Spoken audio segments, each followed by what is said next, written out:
is to know your audience. Who are you trying to target?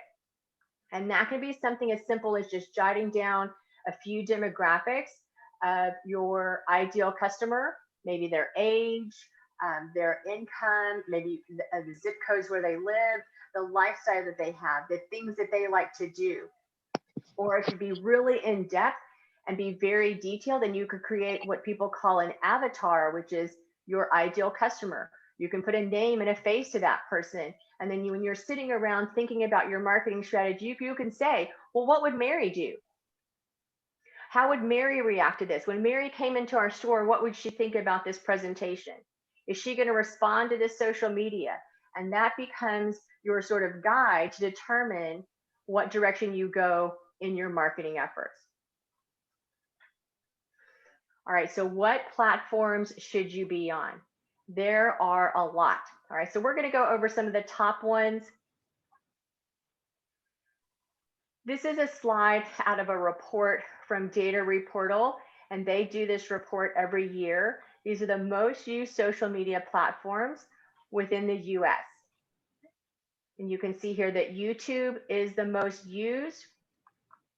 So please keep in mind that in YouTube, you're going to be watching videos, and typically you're going to end up watching more than one video. So the actual usage of YouTube is going to be a little bit higher.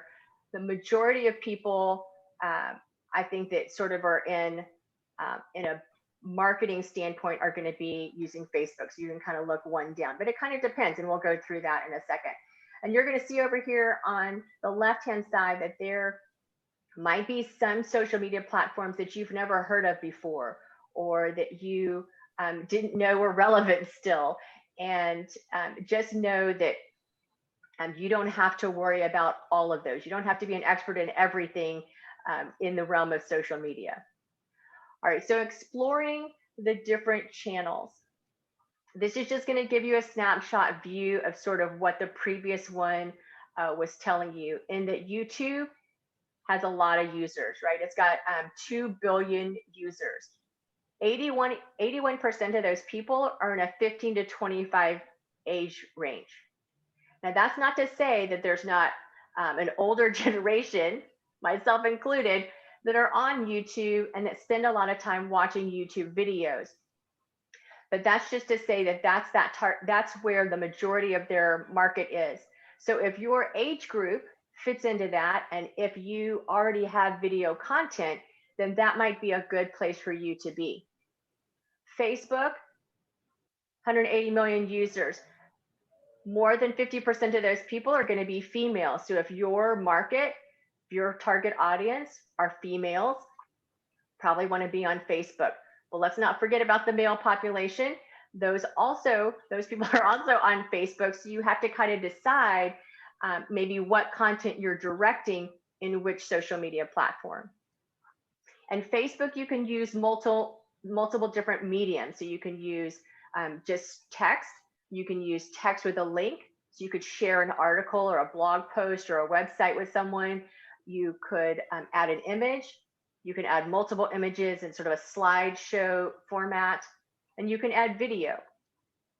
So there's a lot of different options there for you. So it's a pretty versatile platform. Then there's Instagram, and Instagram is really picture image centric.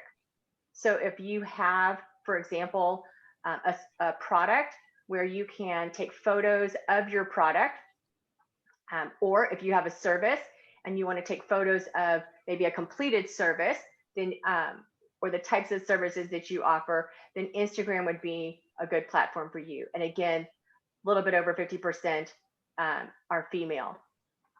For Twitter, more than 50% of them are male. LinkedIn, and we'll go through which ones are good for each business style in the next slide. LinkedIn, more than 50% are of the male male.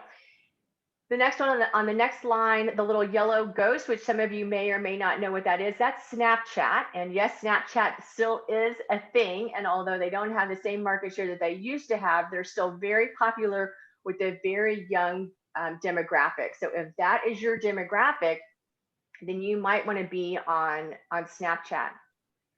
TikTok has sort of skyrocketed recently.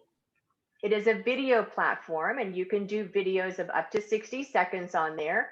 And there are lots of reasons why you would want to do that. They have a very large population of users outside of the US because that's where they started. But the US population of users is growing and at a very fast rate. So if you have video, TikTok may be the platform that you want to be on. Twitch is for gamers, and that's video games or games that you can record. So there are some people that play like card games like Magic the Gathering, Pokemon,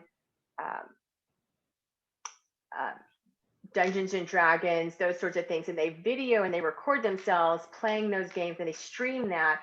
And if you are in that market or you like to do those things, then that might be the platform for you.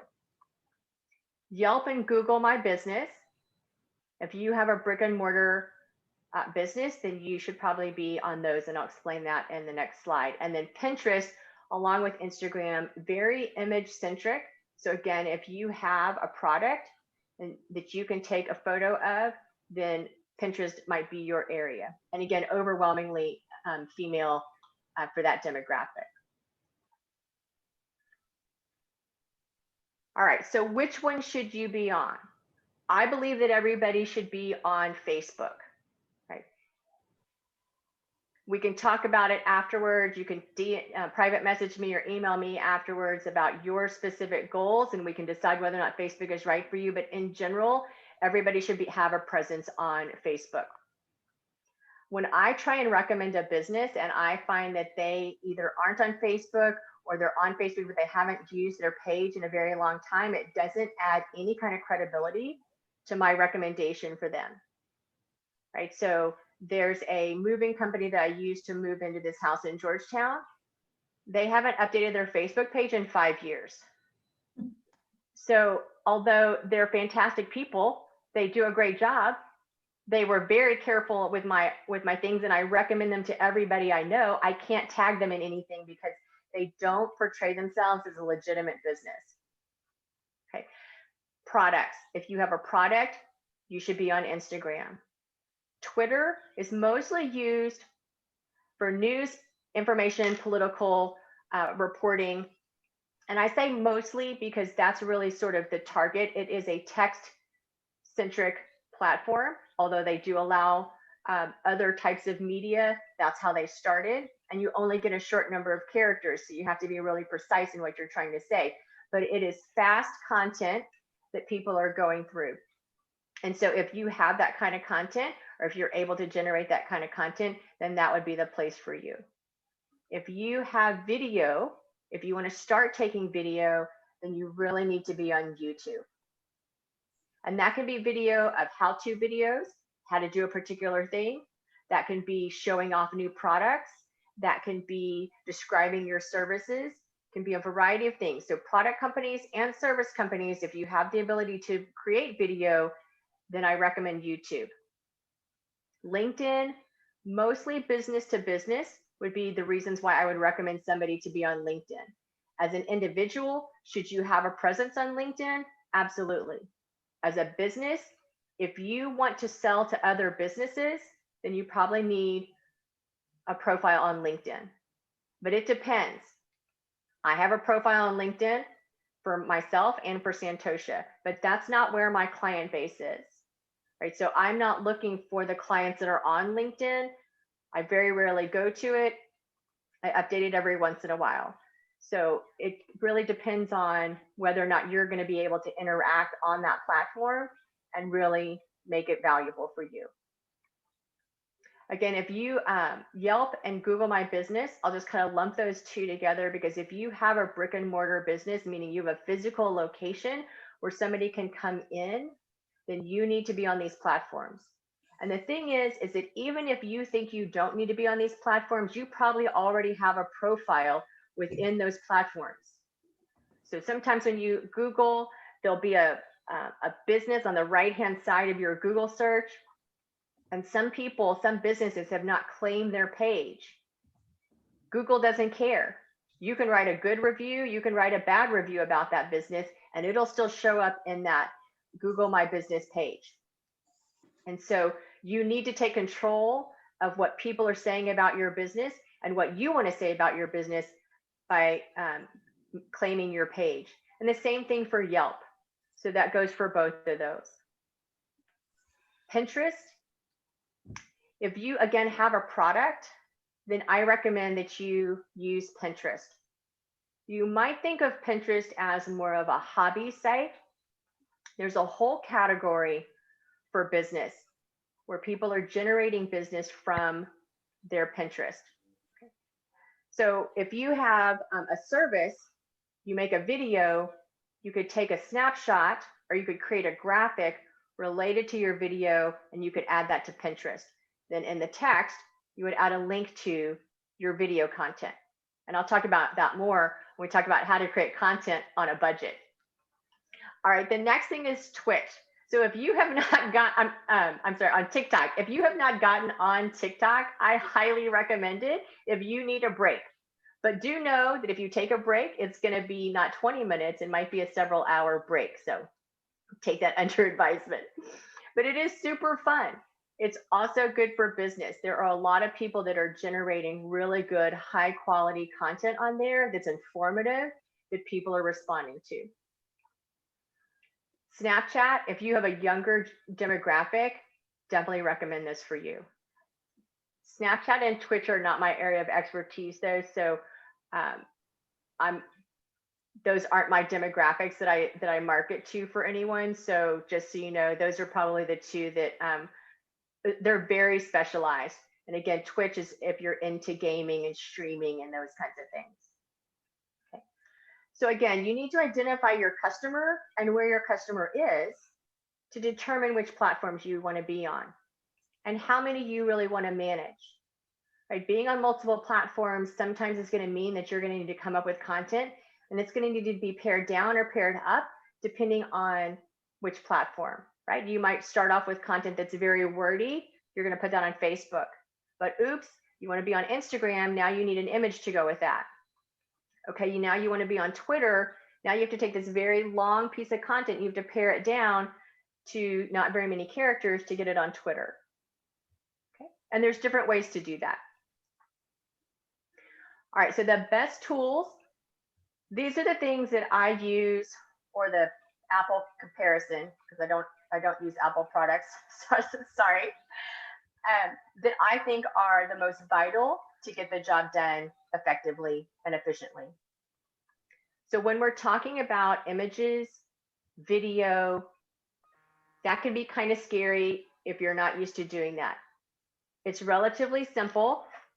If you have a smartphone, that's really all you need. Now you can go out and get expensive video equipment. You can go out and get a newer phone. You can go out and get a fancy camera. All of those things are possible, but the best thing to do is just to start, because the first thing that you post, the first picture you take, the first video you take is not necessarily going to be the best, but it's going to get you started in the right direction. All right, so first starting with your phone, and then you're going to download a couple of apps, and the ones I recommend are going to be Snapseed, Canva for editing your images. Snapseed can help you by fixing your images. Canva can help you by creating full designs. Filmora, which is the sort of purple sort of arrow, and then iMovie, which is the icon next to it with the big star. Those are for editing video. And I recommend Filmora because it's a really easy, intuitive sort of drop and drag program that you can use. And I just started using it in early March, right when the pandemic hit. I was using a different software prior to that was very difficult to use, complicated, took a long time to edit. And Filmora has been so much easier, and you can really create content quickly. Once you have that content, you need some place to put it. So I recommend storage places like Dropbox, Google Drive, or if you have video, adding that to some place like YouTube, or even something like Vimeo. Can you put the spellings of the apps? Oh, sure. Okay. So the reason why I recommend Dropbox and Google Drive are because they work seamlessly with a lot of scheduling apps, and I'll talk about those. But that way you reduce one step in what you have to do in order to get the content from one device to the next. Okay? Because the more steps you can eliminate, the easier it's going to be. So when you have a video and you have it on your phone, you have to be able to get it out of your phone to be able to get it out on the internet. And you can do that a couple of different ways, right? You can add it to a cloud storage like Dropbox or Google Drive, but then you're going to have to put it someplace in order to be able to expose it to people on platforms like Facebook or that sort of thing. So I recommend YouTube or Vimeo for that. As far as posting, efficient posting. So in the attachment that Allison sent, again, with the email that had the Zoom link in it, there were 2 documents within that link. One was the goal sheet, and one was this calendar. And this is a blank calendar that you can use. And I'll talk more about the calendar, but that's something that you can use to schedule. You can also use the calendar format in a more digital form by using a project management software. You can use scheduling software. There's scheduling software such as later.com, which is the one that I use most often. And then Facebook and Instagram have their new Creator Studio, which is a scheduling software within the Facebook platform. And we'll be talking about each one of those. Okay. All right. So Snapseed. So again, this is an application that you can download onto your phone. And I'm going to tell you about some of the best things about it that I really like. So you can add filters. So if you're not familiar with filters, filters are sort of those color screens that you can add on top of your photos, and they color correct, or they change the coloration or the textures of your images. So you can do things that are really extreme, like making them look like cartoons or etched, or just simply adjusting the color. The great thing is that once you do that with using the tools and tweaking each one of the areas that you want to edit, you can create a custom filter so that you can use that again on the next image. It becomes one of your options in the filters. What this does for you is it gives you an opportunity to have a consistent look over all of your images. So if you look at some Instagram profiles, when you scroll down their list of images, graphically, they all have the same tone. And the way people do that is with a filter. So once you've customized your filter and you've got it just right, then you can save that and you can use that filter throughout all of your images that you're editing. So that's a great tool to use. When you're inside the tools, maybe the best tool to use in Snapseed, really the only reason why I started using it is the healing factor. The healing tool is it's 2 Band-Aids in an X format. And it does just that. It covers up the boo-boo. So when you're taking a photo and you look at it later and you're like, oh my gosh, there's like a pole stuck right in my head, or there's a piece of trash over there in the background. You can take this healing tool and you can pinch it in or expand it out. And then you can click on it and it will remove the item from the image. It truly is like magic. So try that, download Snapseed and try that on an image, and you can see how you can end up with a really professional photo directly from your phone. And then you export those directly to social media. Super easy. All right, so that's one. So Snapseed, highly recommended. Another app that you can use on your phone, you could also use this on your computer, is Canva. So again, on your phone, you have all these pictures that you've been taking. You simply add them to Canva so that you can use them and add them to different designs. The great thing about Canva is that they already have stock photos in the thousands. If you can't find what you're looking for, they also have the ability to grab from other stock photo websites so that you can get additional stock photos.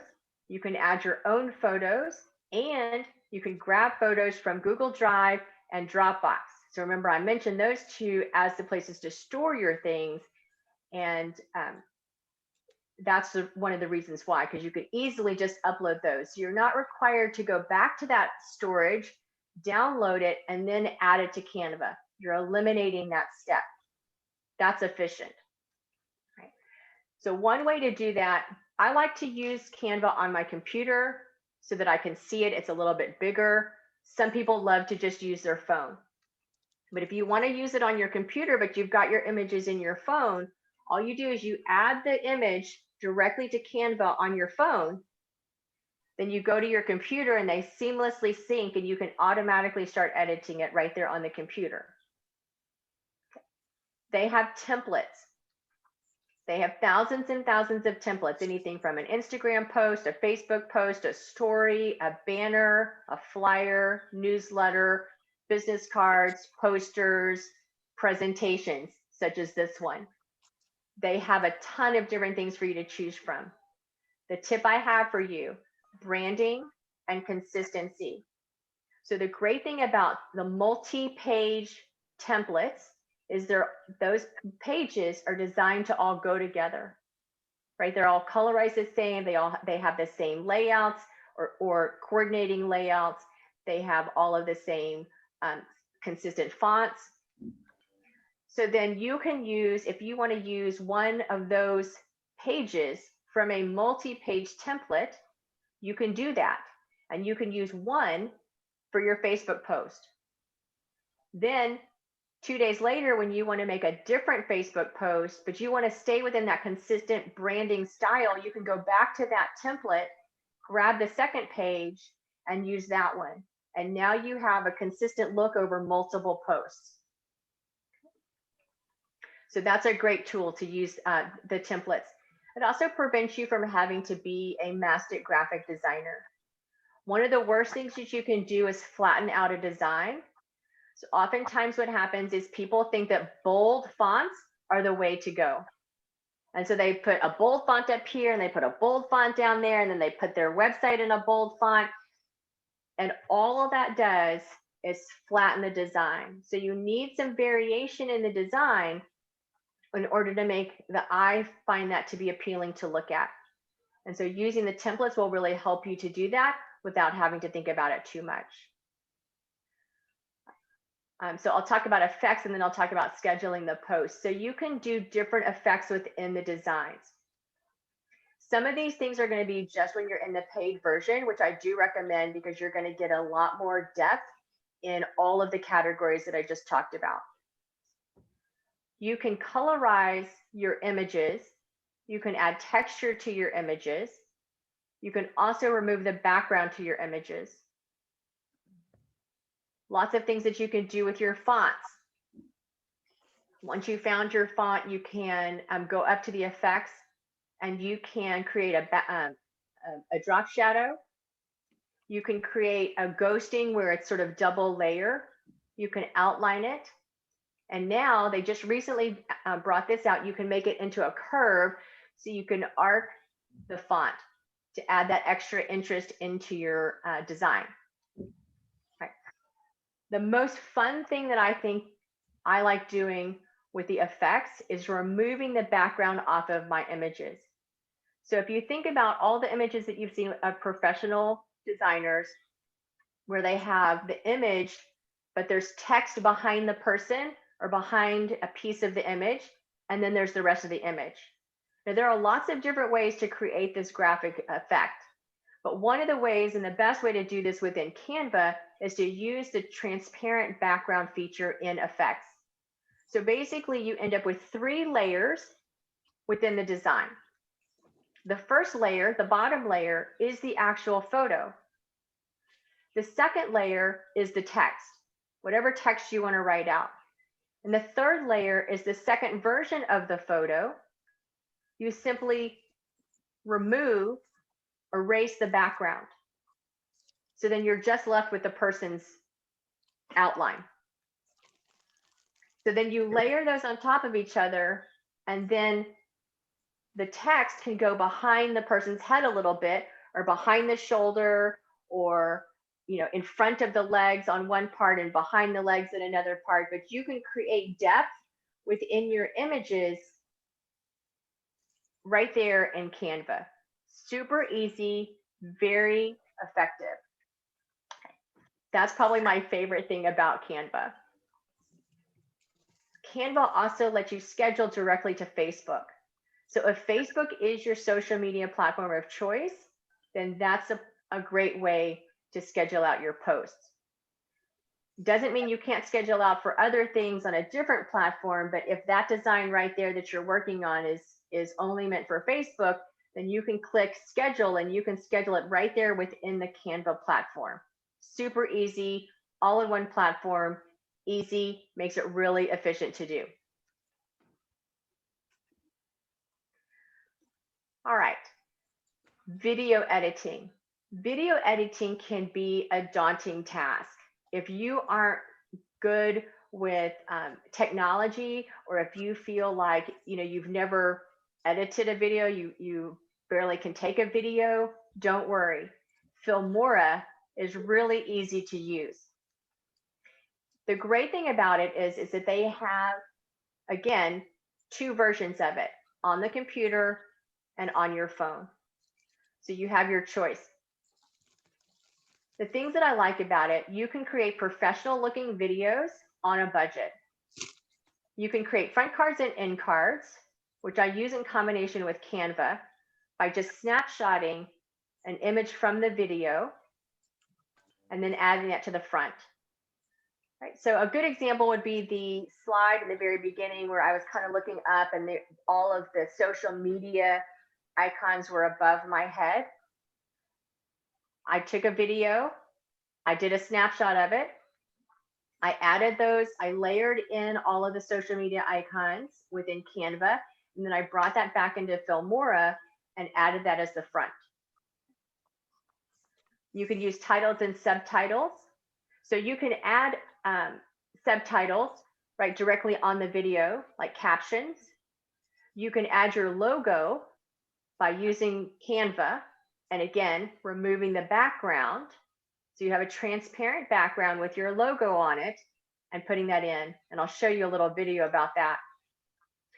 The transitions, sort of fading in and fading out, or doing fun things like making a block twist and moving into a new, a new piece of the video.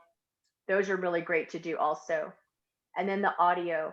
Once you add your video into Filmora, you can separate the image and the audio. So now you have two different files, and you can do lots of different things with that audio. You can fade in and fade out, so you don't have these sharp start and stops with the audio. You can adjust the volume. You can even change the tone of it. So there are different presets, and some can sound more bassy or more rock, or you can make it like really high tone. You can speed up or slow down different parts of the video. So really good there. And then you can also layer tracks. So you could have your talking part, and then you could have music or some other layered sound within the same video. So lots of different tools there, but just a simple editing of sort of cutting off the front and the back to tighten up whatever video you have, and then adding a front card and an end card would really get you to a good place as far as creating professional video on a budget. So here's a little example of doing that.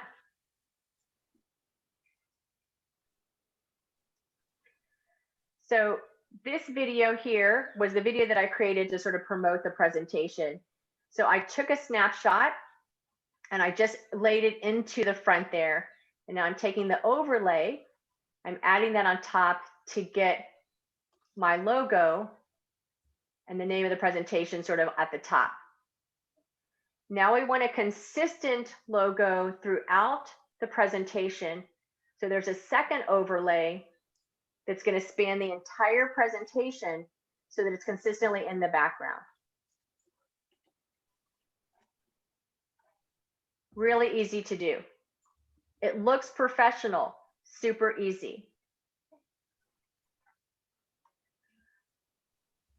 We're going to add an end card. You can add an animated end card or just a static photo, and then add in a transition. Right.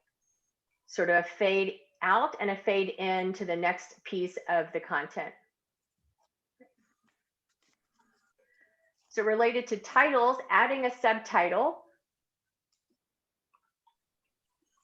One of the great things about adding subtitles is when you record something like this, like a Zoom meeting, sometimes somebody's name is at the bottom corner, and you don't always want that. If you're trying to brand something as your own brand, you may want to put a logo there, or you may want to change the name.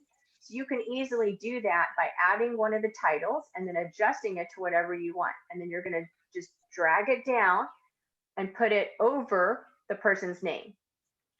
And there are lots of things that you can do with this. You can colorize them. You can span them out like a TV news show where they have all of the bottom with the names and you know what the topic is. You could do that as well, and you can do that all right here in Filmora. All right, moving on, we're going to talk about efficient posting. Oops.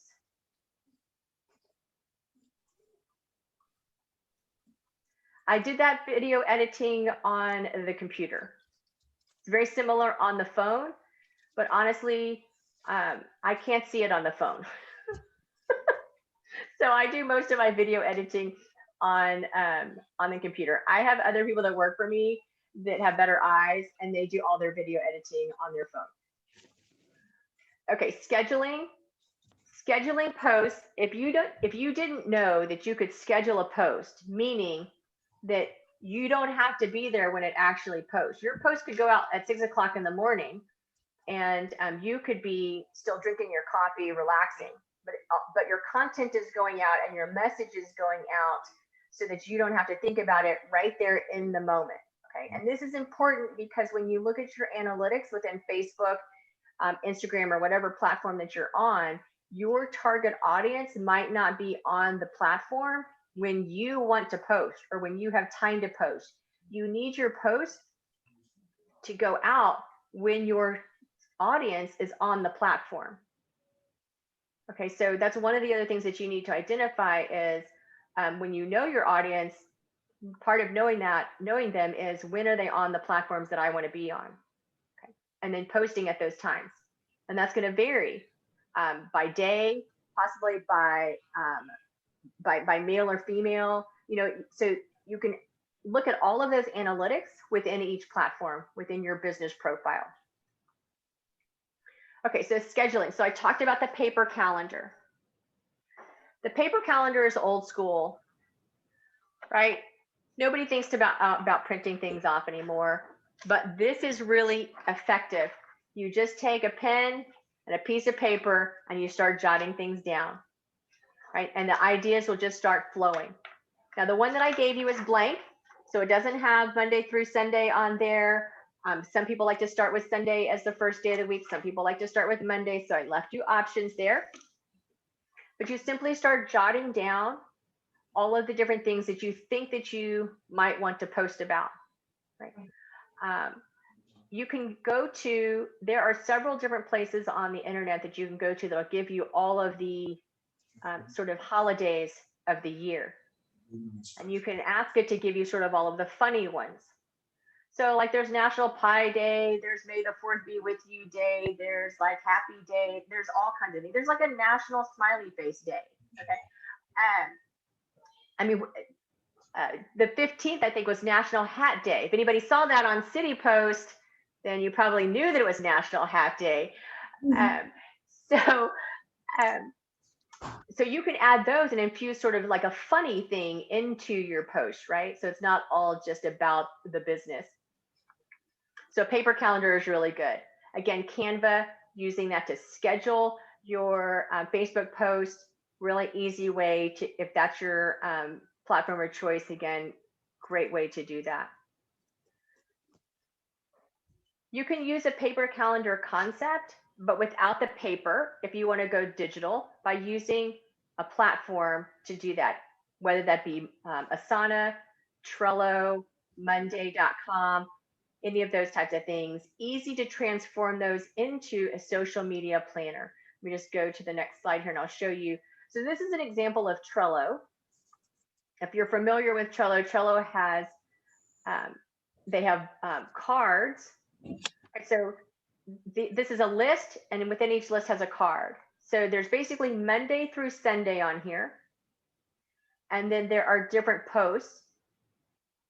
So this is really great if you're collaborating with someone else. If you have multiple people working on the content to get it done, then this is a great thing to use, because everybody can come in here and grab the content, and then they can go to their respective platforms and they can post it. Within this, you can have the image or video, and then you can create all of your text within the description.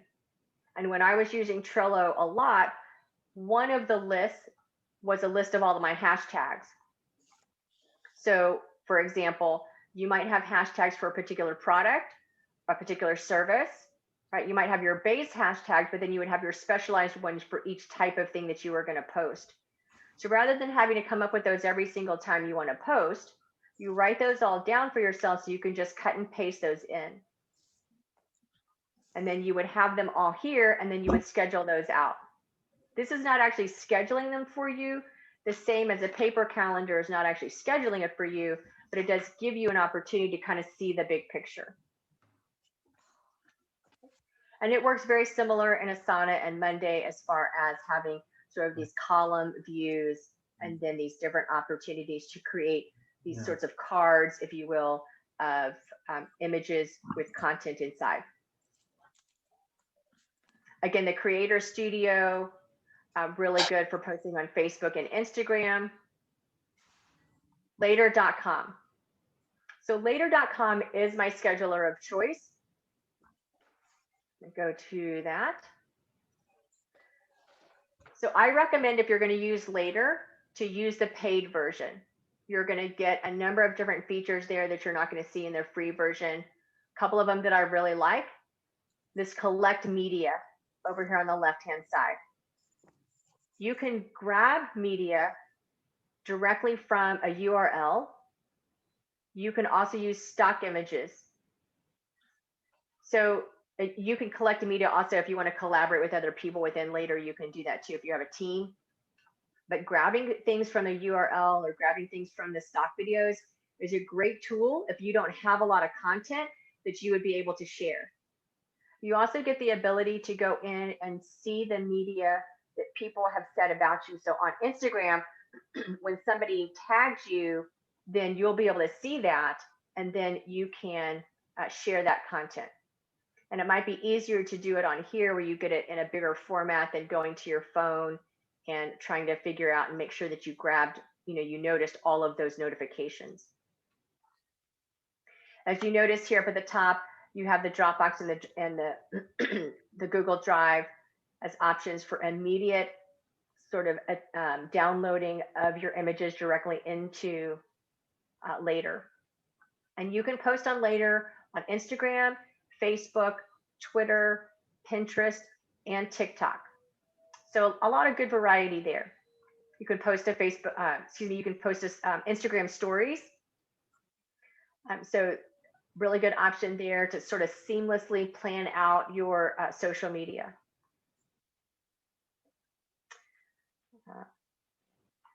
Also, I should mention that in the paid version, which is one of the other things that I like, is that it gives you the opportunity for a higher level of storage. So one of the sort of downsides of getting a really good newer version of a smartphone is that their video taking and their picture taking is so high resolution that they take up a lot of space, and you won't be able to take those high resolution images and get them into a platform like Later, because on the free version, they minimize the resolution that you can upload. In the paid version, you can upload any of those images.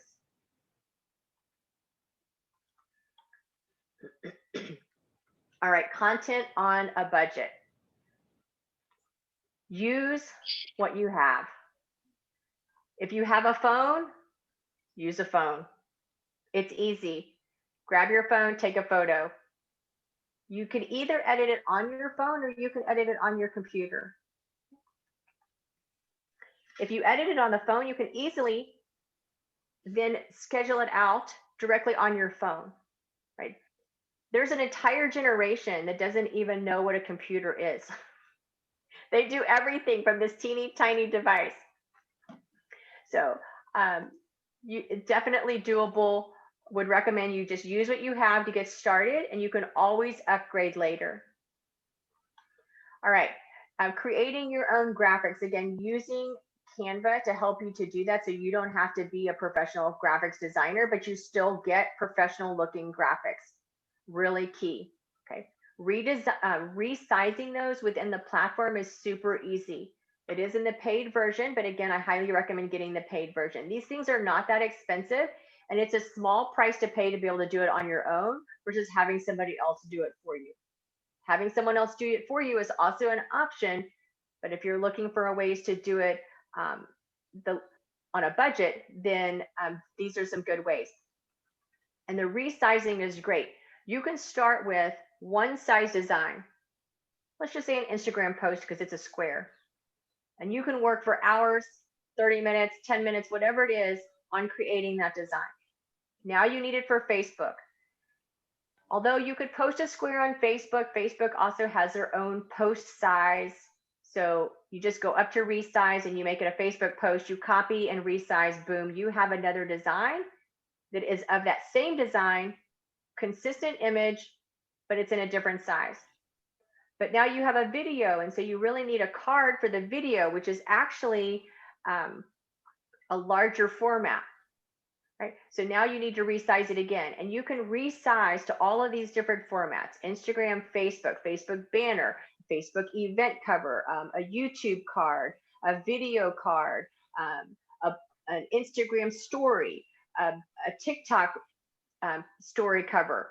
Any of those things all can be resized easily and quickly within Canva. Really recommend that. All right, the 3 S's of content on a budget: share, study, and schedule. Really easy. Share. Social media is meant to be social. Nobody likes somebody when you go someplace and they only talk the entire time. That's not a conversation. That's not engagement. That's just sitting and listening to somebody speak.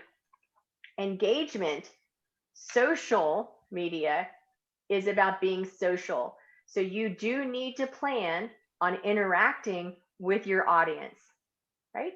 You need to comment on their postings. You need to like their things. You need to maybe share their things. You can maybe tag people in various posts on some platforms. But do engage, do share on the platforms. Study your competition. There's nothing wrong with looking at your competition's postings, right? Even in Facebook, in the analytics, they recommend that you follow your competition pages so that you can compare their analytics to yours. You want to study what they're doing. If you don't know what you're doing, or if you don't think that what you're doing is effective, go and find 2 or 3 of your competition and see what they're doing. You might find somebody that's doing it worse than you, and you're going to find somebody maybe that's doing it better than you. And you're going to look at those and you're going to study those posts.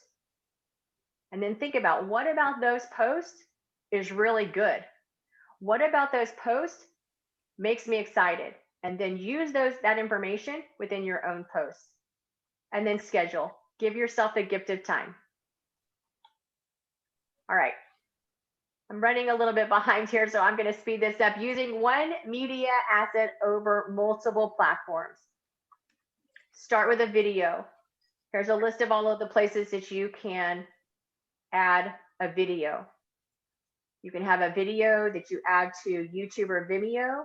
You can add it to your blog. And then you can add your blog to all of those different platforms. You can have your video and you can make an image by snapshotting a section, and then you could add those to all pieces of social media. Or if you just have an image, you can add them to all of those places. And it works the other direction. So you could take multiple images and stitch them together in a video, and you could take that concept and go the other way. Right. Don't worry, you can have this slide. I'll show you how to get it. All right. There are 230 million Americans on social media. It's not going anywhere. You need to be on it. All right. QR codes, I highly recommend them, and get on some Facebook groups. Again, it's all about sharing. The best marketing doesn't feel like marketing. Thank you so much.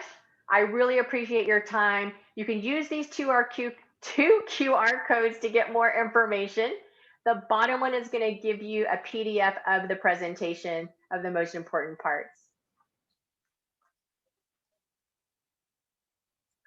All right. Questions? I know there was a lot of stuff in the chat. Let's see here. See if I can find.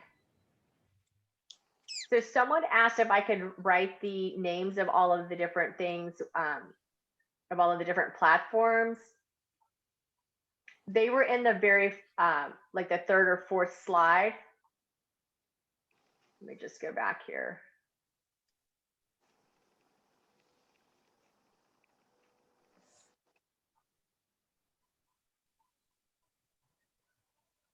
Oh, I didn't add the names in there. Not exactly easy to put those in the chat though. Whoever that was, you can send me an email and I'll help you out. Okay, one other. All right.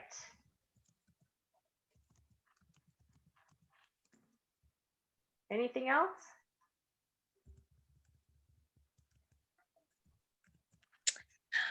All right. Well, we just want to thank you so much, Carolyn. This was absolutely amazing. I know I was just taking notes, and I'm sure everyone else was too. So thank you so much. All the members, we are going to be sending out a survey, so be looking for that from Allison. It really helps us as we are planning and preparing for you to fill those out and let us know what we can do to better serve you in our community. And I just want to end before giving it back over to Allison. One thing that Eagle Wings left us with was refuse to participate in this recession. And Carolyn, you said the best thing to do is just start. So if those two lines give you nothing else from today, like that, let that motivate you as you go forth from this week. Don't participate in this recession and just start. So Allison, I'm going to head it over to you guys at the chamber for chamber announcements. Great. Thank you all for coming. It's been an amazing presentation. I agree with Cheryl, so much useful information. In terms of chamber events, always check the website and the newsletter. We have lots of things coming up, but the most immediate thing is tomorrow we have a virtual power hour at 10 a.m. It's going to talk about the Paycheck Protection Program and expectations of the new administration, the federal government. And that's it for chamber announcements.